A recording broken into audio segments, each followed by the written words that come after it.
There won't be any notes on this video, just lots of examples, and the examples really are going to be you straightening out in your head how you approach different types of problems. Like when I see cotangent of 45 degrees, I know that's one of the triangles that I should have memorized. 45 degrees, if I label the sides, it's the square root of 2 over 2 and the square root of 2 over 2 and 1. And so if I'm going to evaluate the cotangent is going to be equal to the y over the x, and since y and x are both the same, the cotangent is equal to 1.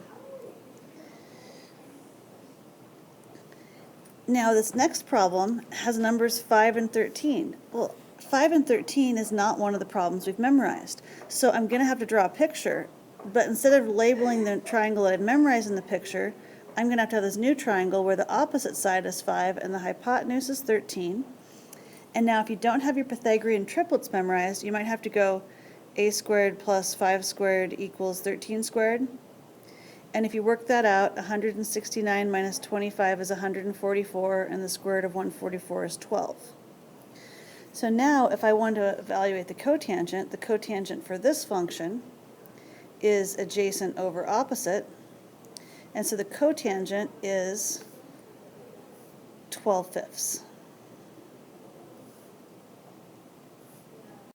One word I've been tossing around is coterminal. And let's say I ask you what angle was coterminal to 390 degrees. Well, I would draw 390. So I start at 0, 90, 180, 270, 360, and 30 more is 390. So 390 is right here.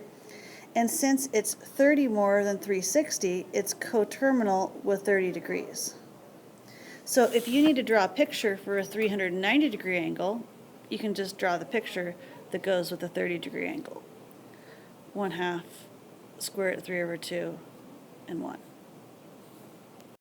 Sometimes in this chapter you'll be faced with negative angles. So if I ask you to sketch an angle that was negative, like let's say you had to do negative 135 degrees, if you're doing positive degrees, you go this way. So if you're doing negative degrees, you're going the other way. And if I want to sketch negative 135, I would start at 0. Here's negative 90. If I go 45 more, that is negative 135 degrees. Negative 135 is coterminal with 225 because I go 90, 180, 180 plus 45 is 225 degrees. So both of these angles would have the same sketch. The sketch would be over, down, back, square root of 2 over 2, that's negative because I'm going to the left, square root of 2 over 2, that's negative because I'm going down. So here's a summary of what we're doing today. We're going to be given a point or an angle. I'm going to start off with a point again this time. Let's say I have the point negative 6, 8. Negative 6, 8 is over 6, up 8. This is negative 6. This is positive 8. I'm looking at this triangle. Now, if you're brilliant from geometry, you might know that's a 6, 8, 10 triangle and just be done with the hypotenuse. If you're not brilliant, you might have to go negative 6 squared plus 8 squared equals hypotenuse squared.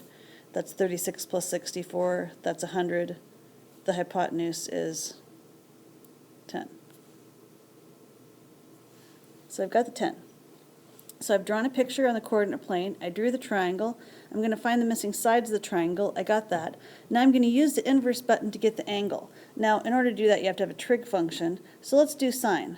Sine of theta is equal to 8/10.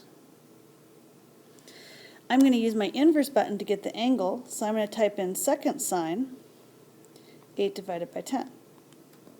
Now this time I put my calculator in degree mode. And I get 53.13 degrees. So theta is equal to 53.13. So that's right there. But that's not my answer, because my answer is this angle, the one that I took to get to this point at negative 6.8. And I know that this line right here is 180 degrees. So if this is 53 degrees, and I need to find out what x is, I just go 180 minus 53, and I end up with 126.86. So the point negative 6.8 has an angle of 126.8 degrees. The angle that the calculator gave me here is not the same angle as my solution, because I had to think about where the drawing was on the picture. Let's find the 6 trig functions and the angle for the point 1 comma negative square root 3. First thing I'm going to do is draw a picture on the coordinate plane. And this is right 1 down the square root of 3. And it kind of looks like one of my special right triangles, but let's say I'm not sure. I'm going to use Pythagorean theorem.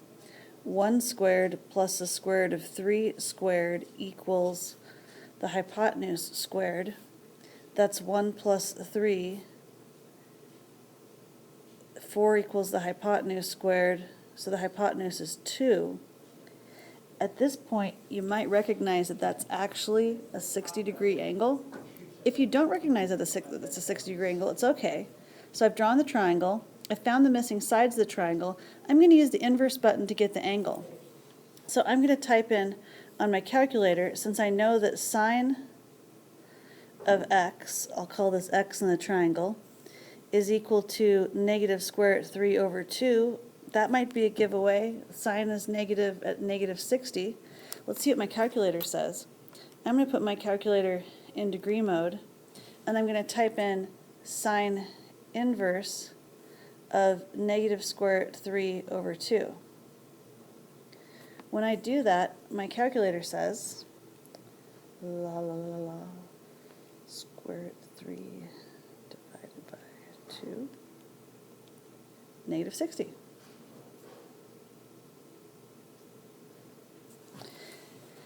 So my calculator says that this is negative 60 degrees, but you want to report theta as the positive degree. So if I would try to get there the other way, I would go 90, 180, 270, and if this is 60, I've got to go 30 degrees more, so theta is equal to 300 degrees, because negative 60 and 300 are coterminal. So this is theta, not exactly what my calculator reported. And now that you have the triangle, you could give any of the 6 trig functions you wanted to. I'm not going to write them all down because I'm sort of out of space, but if you want to do cosecant, for example, the cosecant of theta would be, flip the sign over, 2 over negative square root of 3. Let's do that again, because that was kind of tricky. Let's say I wanted to do, let's do something a little bit more normal. Let's say I wanted to find theta for the coordinates negative 2, negative 2. Well, this is a little bit easier, because I know straight up that if I go left 2 and down 2, that I'm at a 45-degree angle. And so I don't have to use Pythagorean's theorem. I mean, I could use Pythagorean's theorem. If I did, I would end up with 2 square root 2 for this side. But I don't have to do that because I know my 45-degree ratios. My 45-degree ratios are the square root of 2 over 2 and the square root of 2 over 2 and 1.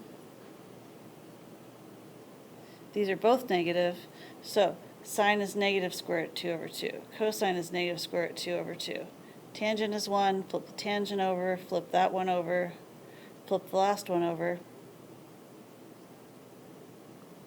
So those I should fill in pretty fast, but the angle's still tricky. It's not 45.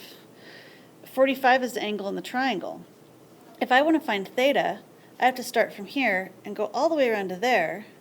So I have to go 180 plus 45, which is either 225 degrees or 1/4, 2/4, 3/4, 4/4, 5 pi over 4. If you use your calculator to evaluate the angle, I probably use that function because it seems easiest to me, and type in inverse tangent of 1. And if you do that on your calculator, my calculator is in radian mode, so it's going to give me 0.785. And if you wanted to double check that, if I take 5 times pi divided by 4, oh, it's not the same, but the reason it's not the same is because this, this right here is your 45. So if I take that and I add 3.14 to it, I end up with 3.92, which is the correct angle. 3.14 plus 0.785 is 3.92.